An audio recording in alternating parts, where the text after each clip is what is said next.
नमस्कार। जय श्री श्याम, जय श्री श्याम, जय श्री श्याम।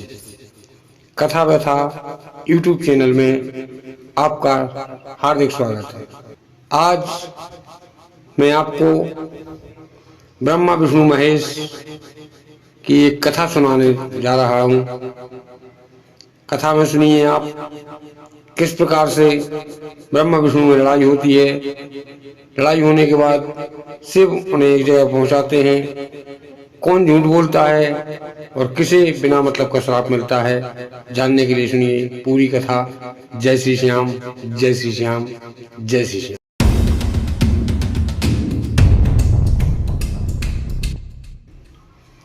इस सृष्टि के रचना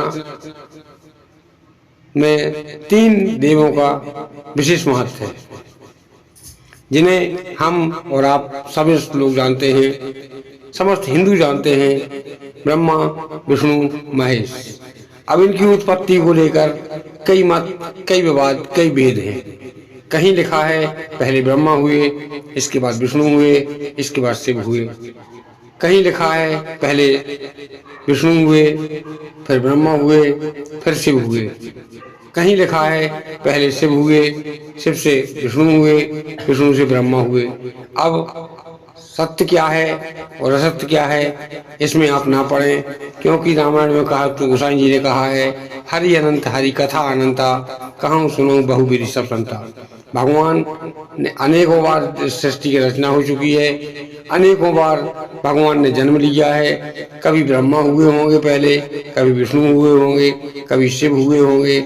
इस भेद पर ना जाते हुए आज मैं आपको ब्रह्मा विष्णु महेश के बारे में एक कथा सुना रहा हूँ। एक समय की बात है कि ब्रह्मदेव और विष्णु श्री हरि भगवान विष्णु में विवाद हो गया। ब्रह्मदेव बोले मैं बड़ा हूँ, श्री हरि बोले मैं बड़ा हूँ। तब श्री हरि ने कहा, हे ब्रह्मदेव आप कैसे बड़े हैं? इस पर ब्रह्मदेव ने कहा कि मैं समस्त सृष्टि की रचना करता हूँ, जीवों में जान डालता हूँ, सारे कार्य मैं करता हूँ। तब विष्णु ने कहा, यदि आपने जान डाल दी, आपने जीव उत्पत्ति कर दी, मेरा काम पालन पोषण करना है। यदि मैं उनका पालन पोषण नहीं करूँगा तब वह जीते जी मर जाएंगे।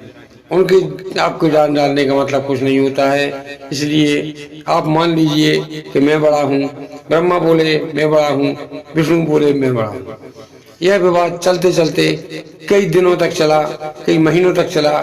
इस पर धरती की सृष्टि में उथल पुथल होने लगी।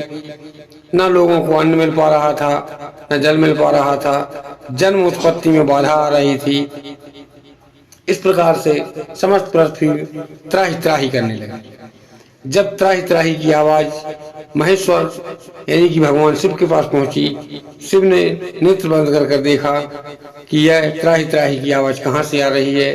वह नेत्र बंद करके देखते ही इतने में देव ऋषि नारद वहां आ पहुंचे।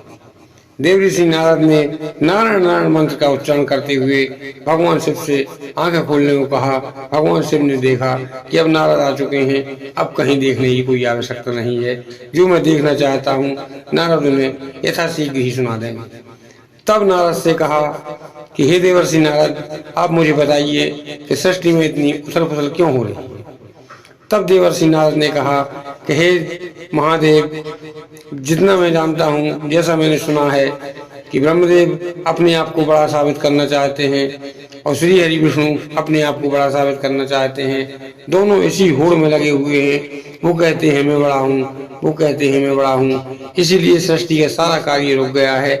माँ के पेट में गर्भ में बच्चे रुक गए हैं। लोग जो बाहर बच्चे हैं वो खाने के लिए तरस रहे हैं। जीव जंतु भूखों के लिए भूख से तड़प रहे हैं, क्योंकि सृष्टि पालनहार श्री हरि विष्णु ने भी अपना कार्य रोक दिया है।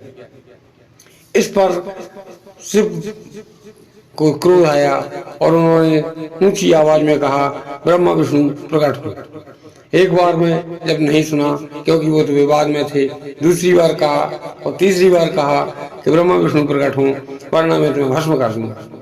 इतना सुनते ही दोनों भगवान शिव के भूत भावन भगवान शिव के सामने प्रकट हो गए।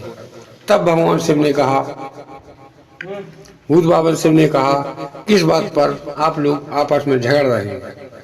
इस पर ब्रह्मदेव ने कहा कि हे भूत बाबन शिव, हम तीनों एक दूसरे के पूरक हैं और मैं सर्वश्रेष्ठ हूँ, क्योंकि मैं सृष्टि की रचना करता हूँ, जन्म देता हूँ, इसलिए बड़ा मैं हूँ। इस पर भगवान विष्णु ने कहा कि नहीं हे शिव, मैं बड़ा मैं हूँ, क्योंकि मैं सृष्टि का पालनहार हूँ। शिव ने कहा ठीक है, आप दोनों जब आपस में विवाद कर ही रहे हैं, तब मेरा तो कहीं नंबर ही नहीं लगता है कि मैं बड़ा हूँ या छोटा हूँ। इसकी तो आपको परीक्षा देनी पड़ेगी। यदि आप परीक्षा के लिए तैयार हैं तब आप बताइए। दोनों परीक्षा के लिए तैयार हो गए। इस पर भगवान शिव ने शिवलिंग के दो हिस्से कर ऊपर के हिस्से में आधे हिस्से में ब्रह्मा को भेज दिया, आधे हिस्से में विष्णु को भेज दिया। ऊपर वाले हिस्से में विष्णु को भेजा, नीचे वाले हिस्से में ब्रह्मा को भेजा, या ऐसा कह सकते हैं कि ऊपर विष्णु नीचे ब्रह्मा को, कहीं भी एक हिस्से में ब्रह्मा को एक हिस्से में विष्णु को भेज दिया। इस पर अब सृष्टि का कार्य तो संभालना था, सृष्टि को पुनः जीवित करना था।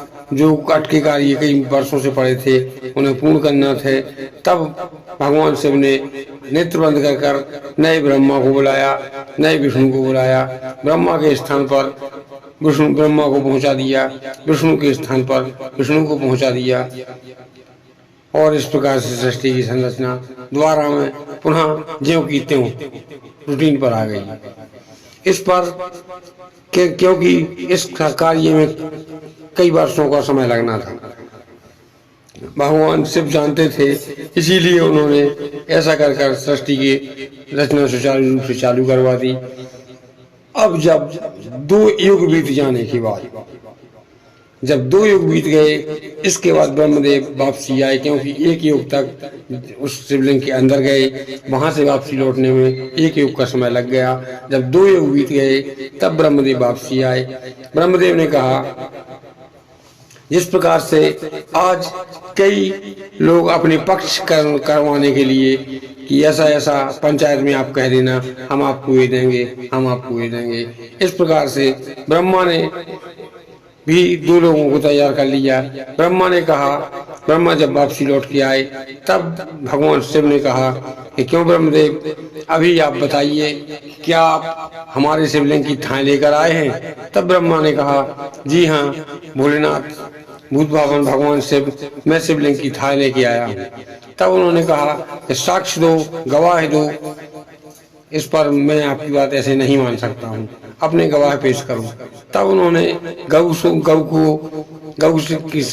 को साक्षी माना और केतकी के फूल को साक्षी माना और कहा ये दोनों साक्षी हैं, मैं आपके शिवलिंग की थाएं लेके आया। तब ब्रह्मदेव ने कहा अब मुझे सर्वश्रेष्ठ घोषित कर दीजिएगा।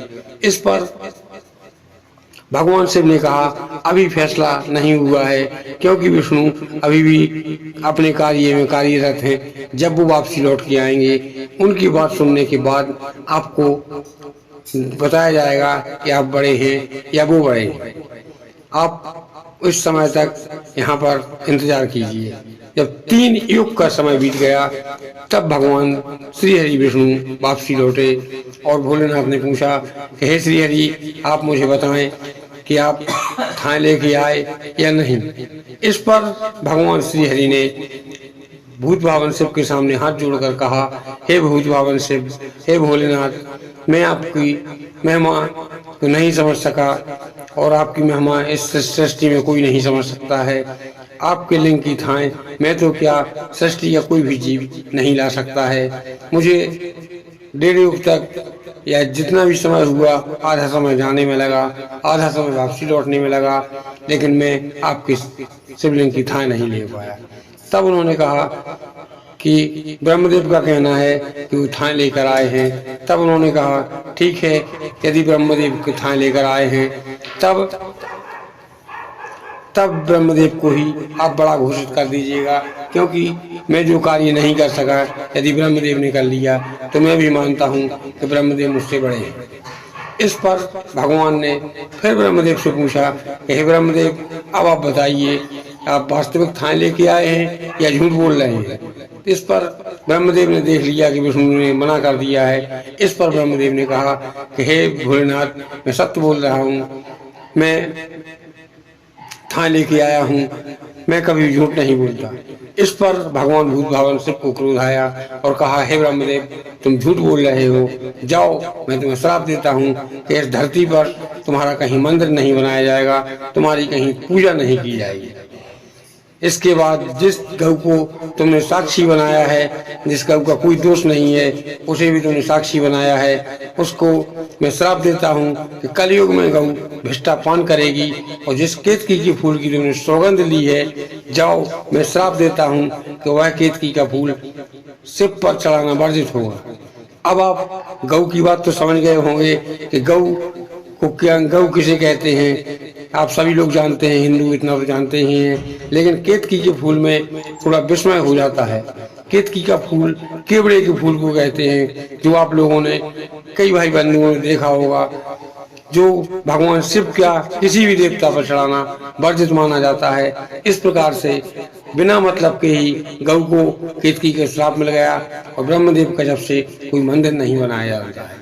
इसके बाद ब्रह्मदेव का मंदिर भगवान कृष्ण ने सतयुग में, द्वापर में, त्रेता में जब भगवान कृष्ण हुए, जब उन्होंने पुष्कर में मंदिर बनवाया, और तब से केवल धरती पर एक ही मंदिर ब्रह्मदेव का है, जो पुष्कर में है, और कहीं पर कोई मंदिर नहीं है। इसीलिए हमेशा झूठ से बचना चाहिए, झूठ नहीं बोलना चाहिए। इन्हीं शब्दों के साथ अपनी वाणी को विराम देता हूँ। यदि कथा अच्छी लगे तो लाइक करें, शेयर करें, कमेंट करें, सब्सक्राइब करें कथा व्यथा यूट्यूब चैनल को धार्मिक कथाएं सबसे पहले देखने के लिए। जय श्री श्याम।